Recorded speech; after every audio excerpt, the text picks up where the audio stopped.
I don't think the committee will have the stones, the onions to do it. Is this thing on? I think I'm going to disagree with you and the world on this one. Welcome in. College football week 4. Going to be awesome because college football always delivers. I'm David Pollack. Brent Rollins, my neighbor, writer for PFF, knows things all about college football. We're going to talk about college football every week. That's all we're going to do. We're going to nerd out because we love the game so much. You know, Bama and Georgia are next week, obviously, is the big headliner. But this week, Brent, I think you kick it off. I don't know. You tell me. Where would you want to kick it off? Because I think Friday night again. We got another Friday night game where we got Illinois, the Fighting Illini, at Nebraska. I saw you do a little stuff earlier in the week with former Nebraska Cornhusker Adam Carricker. But so, what do you think? Are they rolling to the mojo? I think you may have made a prediction about them in that podcast.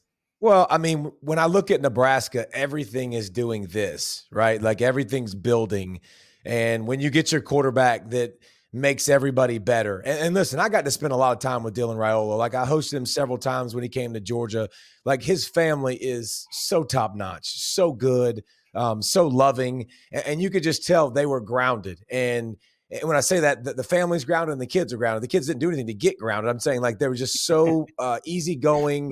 Like, you know, I knew Dylan was going to be a great player. And I didn't know anything about his tape. I didn't see it, but I knew that he had the stuff inside right here as a quarterback. And so you've seen the way that program is elevated. We've talked about Matt Rule, man. But here's the thing. He's an elite coach. Matt Rule's great. Brent Bielema's good. And Brent Bielema always has physical, tough teams. And that's what I'm interested to see from Nebraska. Nebraska, they've done a good job with the portal, leading rusher from Oregon, leading receiver from Texas. Like they've supplemented so well. I think it's going to be easier to build around Dylan in the future. But I'm interested about the offensive line, the physicality, the Big Ten now. You get into conference play, it gets harder. They are at home, and the black shirts and the fans, by the way, are just freaking fantastic. 400 straight sellout home or something like that. I mean, just 400 consecutive sellout, Brent. Like that's insane. Like back to 1962. So they support their club. It'll be a awesome atmosphere. I like Nebraska, but Brett Bielema and company will be physical and they'll hit them in the mouth. Well, one thing about what's interesting you talk about Raiola is outside of him, this is a game for adults. This is you look up and down the depth chart. It's redshirt, senior, transfer. It's senior. Like just this is a very much an adult college football game. So, but you know, the interesting thing you talk with Raiola and just his personality and who he is, and obviously he's had a lot of success early. But one of the things I think that maybe hasn't been talked about enough that has led to some of that success is moving to Georgia and playing high school football for Buford, 7A, like the schedule that he went through. And it wasn't like he played with other 5-star players, you know, KJ Bolden, other top 250 players, Edric Houston that's at Ohio State. Like, but they lost in the quarterfinals of the Georgia high school playoffs. They played. Don't forget who his dad is either. But like it's nice having a guy that his mentors, he can literally call up all the guys. His dad played in the NFL for 10 plus years, was a great center for the Lions. Like he's got so many advantages and people he can pick their brain. And I think that's why he's had a great start. But I'm interested too, because this is not the Illinois teams you've seen in the past. Like if you think they're going to line up and pound the football, like this is the opposite of that for Illinois. They've gotten to the rankings. They beat Kansas. They've done what they've needed to do to stay undefeated. But Luke Altmaier's been really good at the quarterback spot. Like 6 touchdowns, 0 interceptions. Illinois is a passing team. Like Pat Bryant. Just think about that. We are not accustomed to saying that, but more importantly, defensively, Brent, is where I think they can give them a challenge. Because the only thing I look at Nebraska and I go down the road, can they beat man coverage consistently? Can they protect Dylan? Now they move the pocket. They do all kinds of great stuff. And I just think Nebraska is going to be too much for them, but I don't think it's going to be a runaway 28-0 like it was over Colorado like that. No. I think it's a 27-13 type game, 27-17, where it's a good ball game and another test for Nebraska and the big polar bear up front at defensive tackle. And I think they'll be ready for it and physically. And I think defensively is where they'll make a lot of hay and they'll make it really hard for Illinois. 27-17. I literally wrote that down right beside that in terms of that game. So I guess great minds do think alike. So moving to the Saturday slate, we have a matchup that has only happened twice, at least in the Big House, and not since, I think I looked, 1958 maybe, that Oh, wow. USC is going to Michigan. You would know that since 1958. Yeah. Okay. Well, actually, I looked. I was curious and looked it up. USC actually has some really good game notes, by the way, and all sorts of unique notes about the What was players. the most obscure thing you saw from the USC game notes? Give me people that who have transferred to their team, but yet still played with each other in high school, like just okay. Some IMG guys, things like that, but started their careers elsewhere and now are at USC. But anyway, USC at Michigan. Alex Orji starting QB now for Michigan. Can they find an identity? Can they have some success and sort of turn things around a little bit? I think I'm going to disagree with you and the world on this one. Here's what I think about this. I think USC's better. I think USC's a more complete team. But to me, there's just something about a Michigan program when you got a bunch of guys who's won a natty, who's been to college football playoffs the last 2 years before that. And there's something about a culture that when you talk down on them and you beat down on them, I think you're going to see the best version of them. Like Michigan's margins aren't near as big as they used to be. Like they could play great defense. They were going to play great offense. They could throw the football too, obviously. And they were dynamic enough to score if they got down a couple touchdowns. Like this has to follow the script. Like you can't get down points. You can't be chasing points because you can't throw the football very well. But here's a couple things that in Michigan, I think they're going to be mad. They're at home. And I love USC's QB. I love their wide receivers. I love their skill. I love Lincoln Riley as a play caller. I'm really going to find out about their defense. Like we said against LSU, LSU's not a physical challenge. Like if you watch the South Carolina game, LSU didn't run up and down on them. Like I don't think LSU's offensive line, they're built on passing the football consistently, and I think they're going to do that. Now USC gets a chance. Let me tell you something. This is going to show me a lot about USC. Like their defensive line that's not very big, but a whole new defensive coordinator, defensive system. It's what we've seen from them that's been broken throughout these years. They've had offense with Caleb Williams, and they've won Heisman Trophy, and they've scored over 40 points a game, but the defense has struggled. I'm interested to watch them against Michigan and a team now that makes the switch at quarterback, Brent, with Alex Orji, that's all they're going to do is run. Like they've basically said, this is going to be who we are. We have to win with this formula of pounding the football, running with the QB, running with two backs, not turn the football over, there you go. Win the game clock, and play great defense. Because you look at the 3 games for Michigan, Warren, 1 interception in the first game, 2 in the second game, 3 in the third. Like he's progressively getting worse at turning the football over. Give the defense a chance to do its thing. And if Orji comes in and just run, the running game, like you said, and distributes the ball, USC, I looked at their 2 deep and just all the snaps that are looking in their 2 deep. There's like 3 or 4 guys, maybe 4, that have been at USC the entire time. It's a whole host of guys who eventually either last year transferring or the year before. So, and listen, USC showed me something week 1. Like that was a great week 1. That was a great win. And I think USC can show us something down the stretch. And if you're going to ask me who the better team is, I think USC is the better team. It's the more complete team. But that's not the way college football works. Michigan at home. And I'm going to give you one name, by the way, that's going to be the best. Like Donovan Edwards is a good running back. Mullins, if you look at number 20 toting the rock for Michigan, he's better. Okay? He needs to be the featured running back. He's big. He's strong. Every time he touches it, he breaks a tackle. He makes something happen. Like you watch number 20 in the backfield for Michigan. He's going to have a big say in the outcome of this football game if they can win. Edwards can make plays. He's dynamic, but this guy consistently needs to feed the rock. I think both those guys get 15-plus carries. Alex Orji gets 10-plus carries. Michigan is on their roots. They're at home, and somehow, some way, they find a way to make this ugly, and Michigan wins the football game. First team to 20, maybe. Actually, so speaking of a game that doesn't happen very often, Utah at Oklahoma State basically have never played. Like it's 79, 80 years or something like that, and the teams are named different things. But you get the battle of the Medicare quarterbacks, I guess. I don't know, in terms of the veterans. That's solid. I like that. 2 quarterbacks, both 24, right? It looks like Cam Rising is going to play. I think one of 20, I think 25. I think Bowman's 25, maybe. So I think 49 was the number that I saw in terms of combined age. Hey, I'm a man. I'm 40. You remember that rant from Gundy? And now by the way, he was almost 60 now. So that's amazing And how long he had a ago that was. quarterback.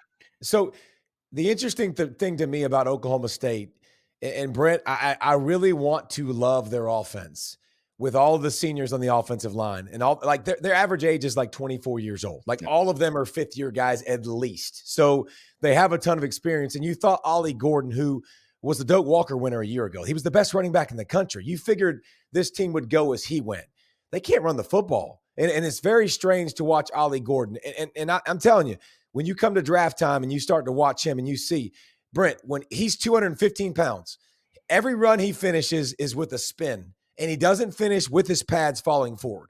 And it really bothers me. Like, I want to see him finish runs physical and make it 2nd and 7 instead of 2nd and 10. Now, Bowman, dude, last week, 4 touchdowns in the first half against Tulsa, spreads the ball around. He throws moon balls, by the way. He throws big pop-ups that come down. Gundy designs offense exceptionally well. Morgan Scalley, the defensive coordinator for Utah, I've always been a fan. Like, this dude is an absolute star. Like, they're going to come after you.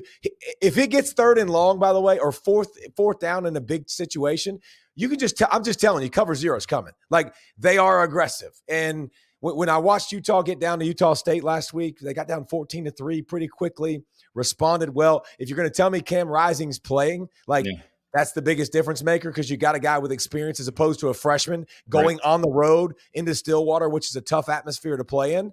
But this one's a big deal for Utah. We'll talk about Utah later on in this show, but huge game for Utah.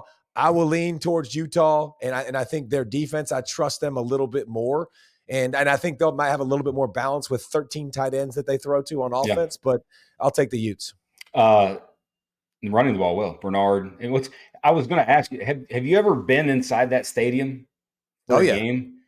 Because that just seems like, well, the closeness of the stands to the field, and if you've not been in that atmosphere, it to me would be very unique for that road team that's never maybe played in that type of atmosphere where they're literally unless you got a 40-year-old quarterback that has seen every atmosphere and played in a Rose Bowl and played great. Like, that's where I think Cam Rising seems to be trending towards playing. And if that's the case, you don't worry about him in that atmosphere. Yeah. All right. So nightcap, big game, Tennessee, Heupel at Oklahoma, who, again, there's some extra attention in this game as there was last week in South Carolina, that they haven't been there in a long, long time. So it's a little bit of a show me game and highlight game for both of these programs.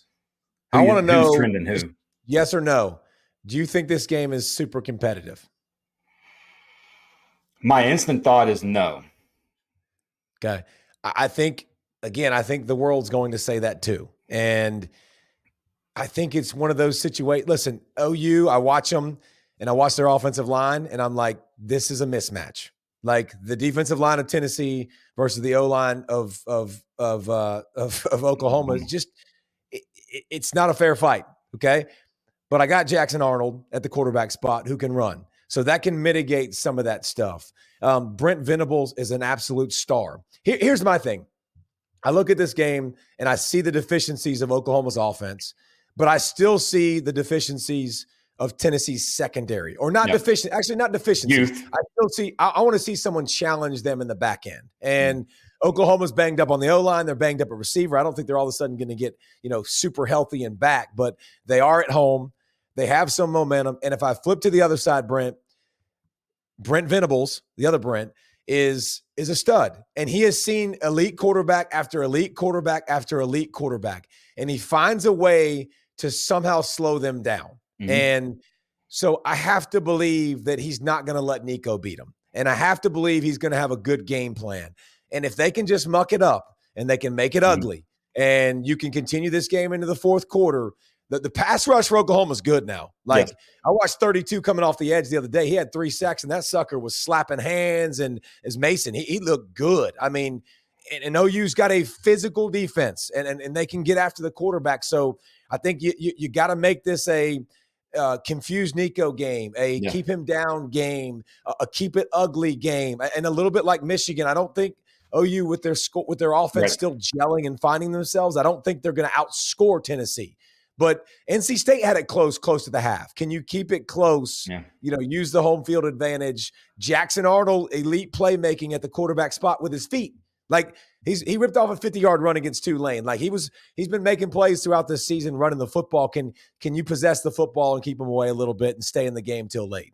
Both quarterbacks have been bad under pressure. Which one gets pressured and which one handles it and or doesn't handle it, I think ultimately decides that. But this is one where the tempo. It's always the tempo. Always fears that it can get away from you if you let it get to you. But like you said, physicality. I think Oklahoma brings it, and we got ourselves. You know what's the interesting thing about tempo, Brent? I'm always going to say this: the hardest thing to do in college football is to play on the road. It's by far the hardest thing to do. Yeah. You know what tempo does, man? It makes it obsolete because they go so fast up to the football. Like you don't get to celebrate, get the fans all jacked up. Like it's play, it's next play, it's next play. They kind of get a little bit. It's not the same atmosphere. Like. They definitely need to find a way to impose their will on the game and get loud. But these tempo teams that go so fast, a lot of times you got to yell the whole time. You know what I'm saying? Like you can't. So it is a little bit different. I think Tennessee shuts some of that down by how fast they go and, quickly they make the defense communicate. All right. So what's interesting about this week is there's a lot of other good football games. So I'm going to run through 5 games of to me, sneaky good games, maybe even some semi-upset alert, and tell me which one that jumps out at you. So we got Miami at USF, Kansas State at BYU, Big 12 After Dark, Georgia Tech at Louisville, Bowling Green, who gave Penn State all they wanted, at A&M, and then a fun game, I think, more so than anything, that anything can happen, and anything usually does happen, Arkansas at Auburn. Arkansas and Auburn are always good. Kansas State and BYU always, physical, and Kansas State wants to be physical. So that will be fun. Give me Louisville. Does anybody know? Is this thing on? Does anybody know that Louisville's in the top 20?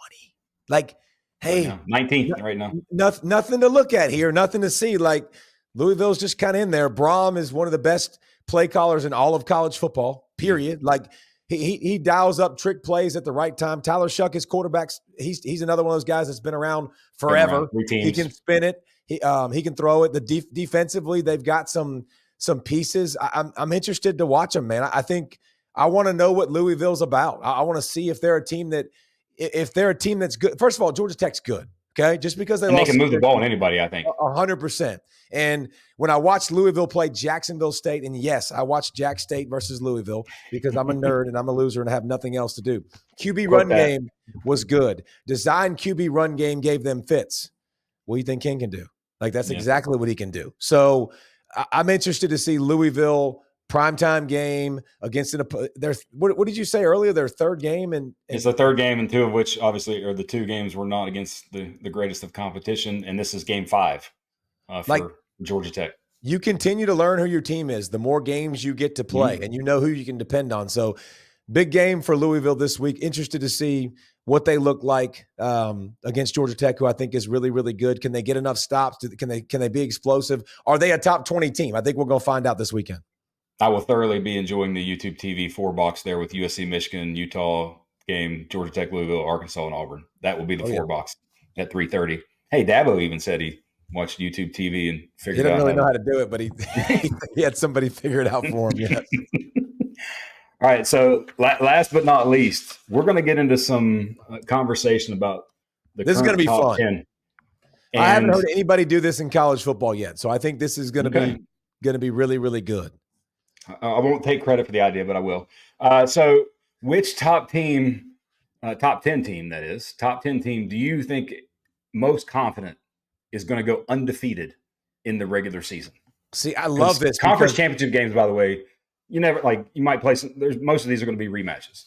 Okay. So I love this topic because I think everybody immediately, all the fans across college football are going to go, okay, who are those teams that don't play a great schedule? But I don't think they know who plays who. So that's why I think it's important to break this down.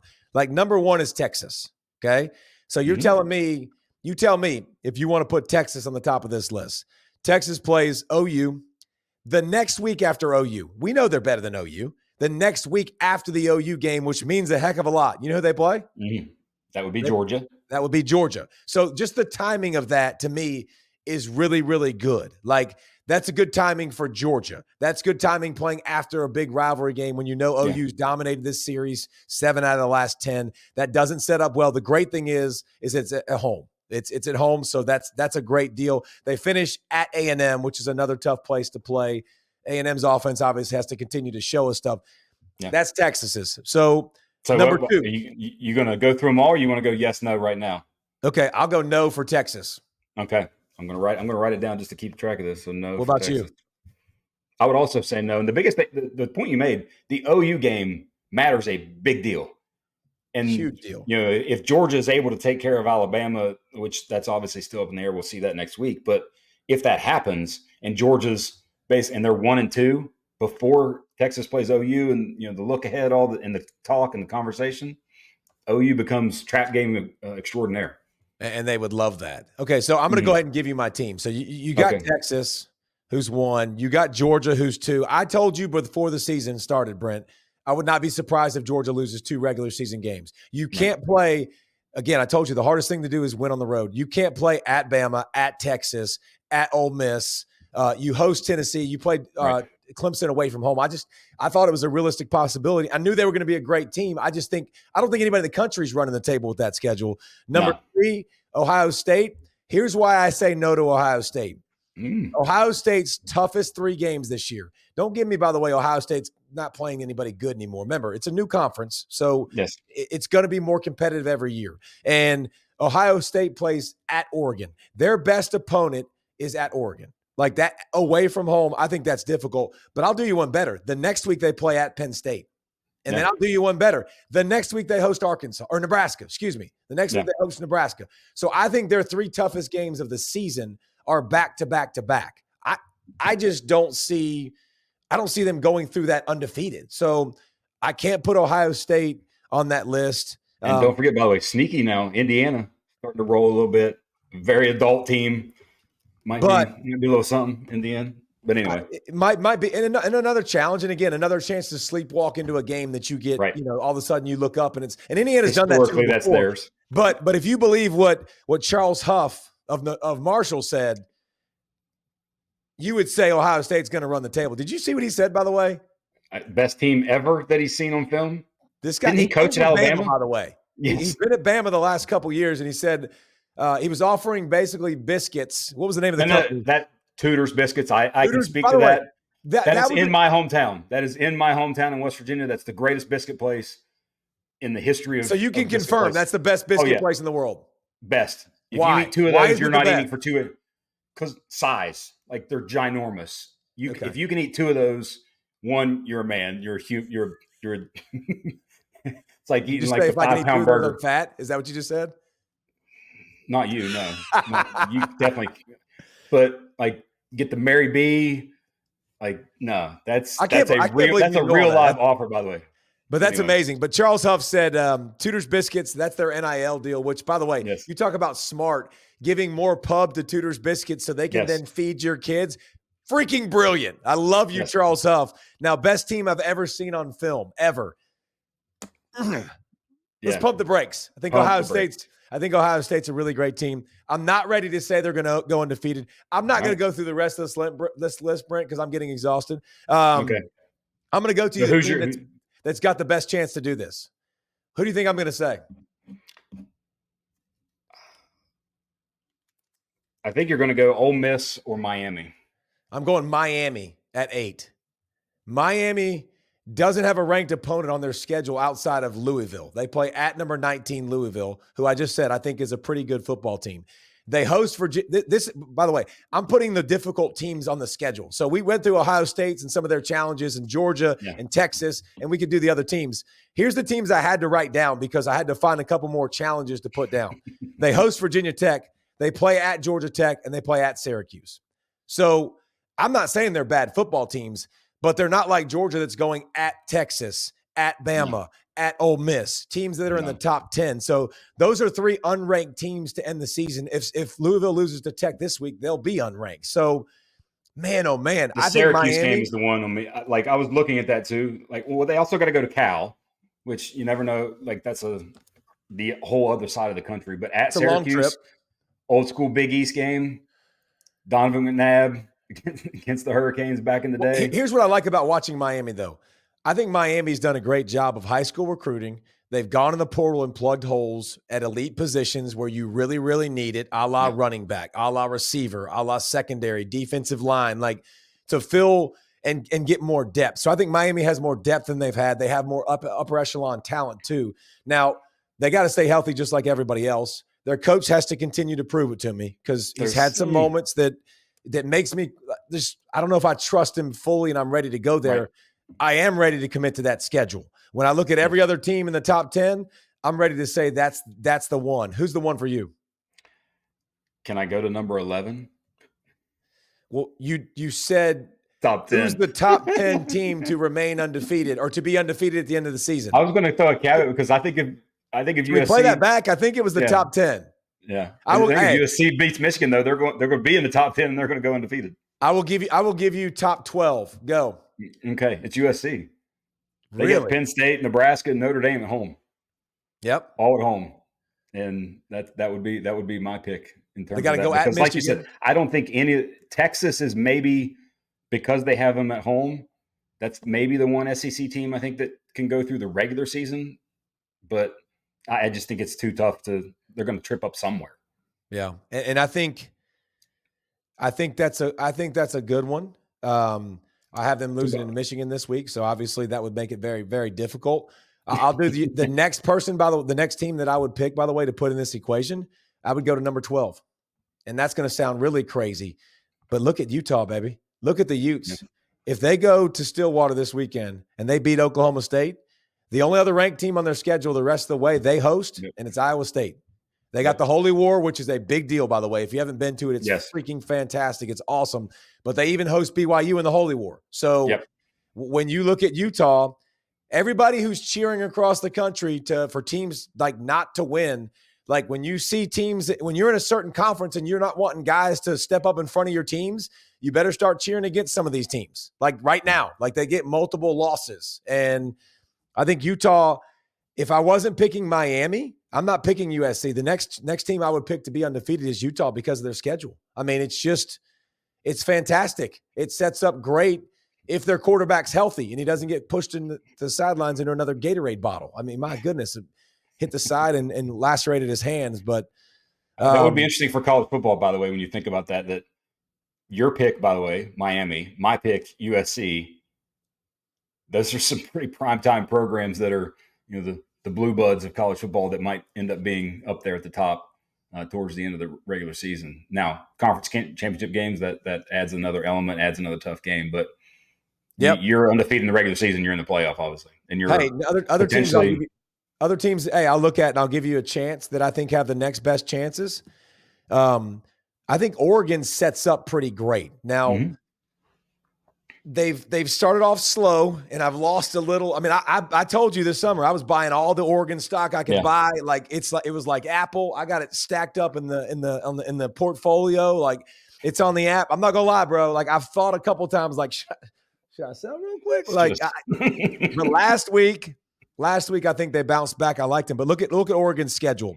They host number 3 Ohio State. They're at Michigan, who's who could be in a tailspin at that point, by the way, also too. They absolutely could be, but bro, that's it. Like when I look at for the Big Ten, no Penn State, no Nebraska, no USC. So that's the number 9 team in the country in Penn State. That's the number 11 team in the country in USC, or number 10 team in Penn State, and then a top 22 team in Nebraska. They avoid 3 of the ranked teams in the Big Ten. Yeah. So again, sets up good. And here's the thing. How about Penn State, by the way? Penn State's got a chance. Penn State's going to be in this playoff, I think. Like when I look at their schedule, and listen, every year Penn State was the team that was like knocking on the door anyways. And man, they were at 5, they were at 6. I think they would have been in every 12-team playoff we've had, by the way, up until this point. Look at Penn State at USC, number 11. They host Ohio State, number 3. They avoid Michigan. They avoid Nebraska. They avoid Oregon. Like those are teams that could beat you. They have a lot of teams on the schedule that can't beat them. Like that's a good thing that you don't have to bring your A game. When you have to bring your A game every week, you're gonna slip up. Like these are 18 to 22-year-old kids. Other ones that stuck out, Ole Miss. And when you look at this, man, Ole Miss, number 5 right now, I had to write down this, Brent. I wrote down at South Carolina. Tough place to play. Yeah. It's not easy. You see their pressure on the road in the SEC. On the road in the SEC, their pressure package's ability to get to the quarterback, I think, could be interesting. But the fact that I wrote that down kind of shows you about their schedule the rest of the way. They play at LSU, obviously one of the toughest places to play in the world. LSU is not – they don't look like a complete team yet, clicking on all cylinders. Mm-hmm. They host Oklahoma, number 15. And then if they didn't host Georgia, if Georgia hadn't beat them these last couple years and pretty soundly, can they have an answer to match their physicality? But you look at that schedule, it's pretty manageable. Yeah. And I think we're talking about Ole Miss, being in the playoffs. Like I think we're talking about that. Oh, definitely. And that's them and Texas are the two that. But it comes down to, do they beat Georgia in terms of going undefeated in the regular season? Now, the one for me that's very interesting is Alabama. Because if you look at who Alabama has, Georgia next week, at Tennessee, Mizzou at home, at LSU, at Oklahoma, Iron Bowl at Auburn. I think the likelihood that they end up with 3 losses is greater than the likelihood that they go undefeated with that remaining schedule. 3 losses? It's probability here, a little bit of math for you. If you're giving me chances, which one has the greater chance? I think there's a greater chance to end up with 3 losses than they do going undefeated. Dang. All right. That's pretty good. That's pretty strong. I don't see that. But at Tennessee, we saw what that was a couple years ago. And that place is rocking. And Knoxville is they're all in, and they should be all in because they got a great squad. And when Heupel's talking in a press conference about Oklahoma's going to probably respect me, and he's dropping quips like that, he loves his football team. I love that he's got some confidence. All right. By the way, Tennessee, this was an interesting part about Tennessee's schedule to me. Yes, Tennessee's at Oklahoma this weekend. They host Bama, like we talked about. Again, a tough place to play. At UGA, a miserable place to play late in the season. But here's the thing I'll say about the rest of Tennessee's schedule. I'm going to give you the names, Brent. They ain't losing another one, regardless. No. So I'm giving you this. No. Florida, Mississippi State, Kentucky, UTEP, Vandy, and Arkansas. Like, Tennessee could play. They win this weekend. They're 11-1 at worst. Yeah, they could play their C game versus their schedule minus their top 3 teams and still win every single game. So, I mean, Tennessee fans, get jacked up, get excited, because you got a lot to be excited for with that defensive line, with the QB play. And so I think they're looking good too, even if you beat Oklahoma and you lose to both Alabama and Georgia, you're still 10-2 and you're in. Yep. So, and here's another interesting one. How about Missouri? At A&M, which is a tough place to play. Yep. Host Bama, and then play.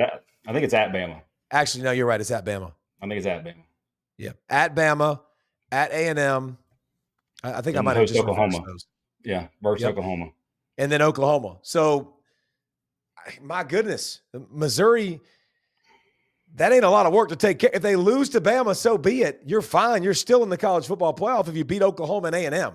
So, and I think Missouri, once they clean up some of the penalties and the laziness that they've had, some of the sloppy penalties, and get that offense cooking a little bit more with Noel running the football, with the weapons, with the defense, I think they're going to be good. That's a team that might, because of their schedule, be right there in the mix, and people go, wait a minute, I don't know how good they are, but they're really talented. I like some of the things I see, but they're winning 10 games. So let's finish up with that then. You got 6 SEC teams in the top 7. All 6 in the playoff, half of the initial field being the SEC. I just don't think you can do it. I don't think it happens. Now, listen, with Clemson falling off a cliff early in the year, now they're going to fight. They're fighting back in. Do they get back in? I think here's the thing we got to look at, Brent. Like, the other conferences are guaranteed to get 3. And then the outside Power 5 is guaranteed to get 1. So that's 4 spots. The Big Ten is not going to have 1 team. So I'm going to give the Big Ten at least 2.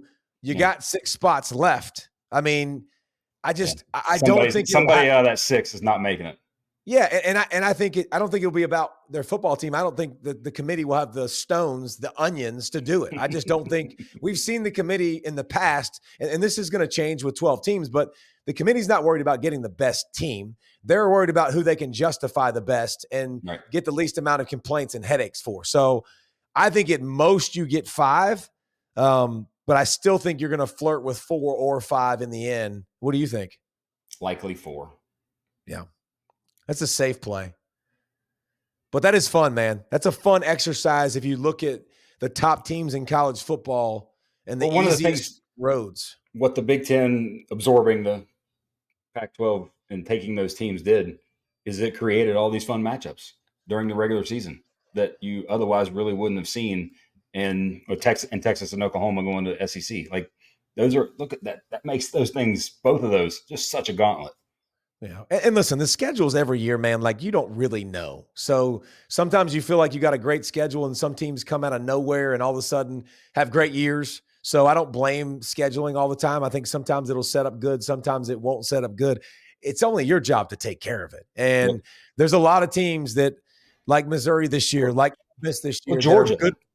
Yeah. So think about Georgia's schedule last year where they had some injuries and then it's Florida, Tennessee, Ole Miss, Mizzou, Georgia Tech, all right in a row, 5 straight weeks. Versus this year, where yes, they have the tough opponents, but it's bye before Bama, and then you got Mississippi State mixed in there before you go play Texas, and then it's a bye, and then you got. Did you Florida, just say Mississippi State was a bye? Plus a bye, maybe. I mean, kind of. I think you said Mississippi State was a bye. I'm pretty sure. I guess I did. Sorry. I think you kind of said that out loud, but nah, I mean, either way, like we'll find out another domino this week. There'll be more discussions to have. If you like listening, hit the subscribe button. If you don't, it's all good. It's no pressure. Kick rocks. No, I'm just kidding. But we'll be back here next week recapping everything college football because that's what we do and we love it.